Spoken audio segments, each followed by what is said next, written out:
আমার ফোনটা কম্পন করলো এবং স্ক্রিন লাইট আপ হয়ে নিয়মের নাম দেখালো। আমি উত্তর দেওয়ার আগে কিছুটা দ্বিধা করলাম, কারণ নিয়ম কোনো কারণ ছাড়া কল করতো না, কখনোই না। তার কলের সঙ্গে সব সময় কোনো না কোনো সমস্যা থাকতো। এখানে আয়, তাড়াতাড়ি কক্সবাজারে। আমি এক দীর্ঘশ্বাস ছাড়লাম, আগেই আফসোস করতে শুরু করলাম। কি হয়েছে, কেন? সে উত্তেজিত হয়ে বলল, কেবল চলে আয়। আমি জানতাম আমাকে সেখানে যেতে হবে, কিন্তু তারপরেও অস্বস্তি হচ্ছিল। আমি বিচের পার্কিং লটে এসে থামলাম। তুষারে তীব্র ঠান্ডা লাগছিল।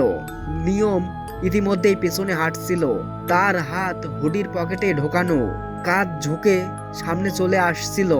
আমি নিয়মকে দেখে বুঝতে পারলাম কিছু একটা ঘটনা ঘটেছে।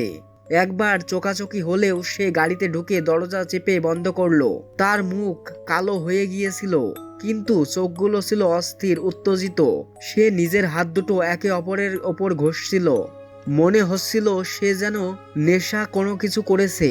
তার নিঃশ্বাস দ্রুত ও খাপছাড়া, যেন কিছু একটিকে সামলাতে চেষ্টা করছে, যা তাকে ভিতরে ভিতরে বয়ে নিয়ে চলেছে। আমি ফোনটা ঠিক করে রাখলাম যাতে ক্যামেরাটি গোপনে রেকর্ড হচ্ছিল। ঠিক আছো? কি হচ্ছে? আমি শান্তভাবে প্রশ্ন করলাম। সে একবার গভীর শ্বাস নিয়ে তারপর বিরতির পর মৃদু হাসি দিয়ে বলল, ব্রো, আমি এটা করলাম, এটা হয়ে গেছে। আমার শরীর এক ঠান্ডা শীতল অনুভূতি বয়ে গেল। কি করলা? কি বলছিস? সে শ্বাস টেনে আমার দিকে তাকিয়ে মুচকি হাসলো। সারা চলে গেছে, হাওয়া হয়ে গেছে। ফু। আমার হাত তখন দৃঢ়ভাবে স্টিয়ারিং চাকার উপরে ধরলাম। সারা কোথায়? সে হাসি দিয়ে বলল, আমি তাকে মেরে ফেলেছি। আমি নিজের হাতেই গলা চেপে ধরেছি, তার বাড়িতেই। তুই জানিস না এটা কতটা সময় নেয়? সিনেমাগুলোর মতো না, এটা অত্যন্ত সময় নেয়। সে হেসে ফেলল, যেন এটা কোনো সিনেমার গল্প বলছে। প্রথমে মনে হচ্ছিল সোজা চলে যাবে, কিন্তু না, সে লড়াই করতে লাগলো। নিজের নখ দিয়ে আমার হাত খামচাতে লাগলো। তার পুরো শরীর কাঁপছিল। আমি পা দিয়ে চাপ দিয়ে তাকে ধরতে লাগলাম। তুই জানিস, যখন কেউ মরতে যাচ্ছে তখন তাদের শক্তি কতটা বেড়ে যায়? আমার পেট ঘুরে উঠল। তুই মজা করছিস? সে হাসলো, মাথা নাড়লো। না, এটা সত্যি। মাসের পর মাস পরিকল্পনা করে সবকিছু ঠিকঠাক মতো করলাম। যখন এটা হলো, অবিশ্বাস্য ছিল। আমার শরীর তখন কাঁপছিল। আমি বললাম, এটা কেন করলি তুই? সে মুখের হাসি সরিয়ে গেল, তারপর আবার মুচকি হাসি ফুটে উঠল। টাকা। সারা নিজের মা থেকে অনেক টাকা পেয়েছিল, ভেবেছিল সেটা পেলে পুরো জীবন বদলে যাবে। কিন্তু জানিস কি, টাকা ছিল পুরো অকার্যকর নোট। বিশ্বাস করতেই পারিস?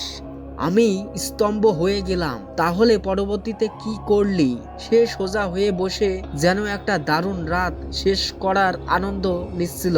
বলল, তারপরে আমি তার মৃতদেহটা গুম করতে গেলাম।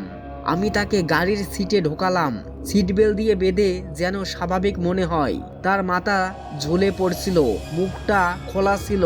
মনে হচ্ছিল কিছু বলছে, কিন্তু না, সে মরে গেছে। কোথায় ফেলেছিস সারার মৃতদেহ? আমি নিজেকে ঠান্ডা রেখে বললাম, তুই তাকে নদীতে ফেলে দিয়েছিস?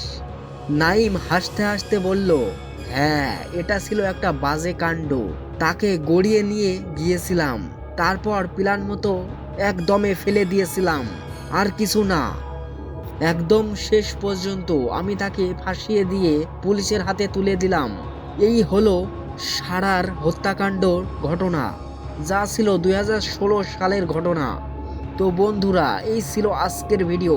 তো নেক্সট পার্ট দেখতে অবশ্যই লাইক এবং সাবস্ক্রাইব করে দাও, এবং তোমাদের জীবনেও যদি এমন কোনো ঘটনা থেকে থাকে তাহলে কমেন্টে অবশ্যই জানাও।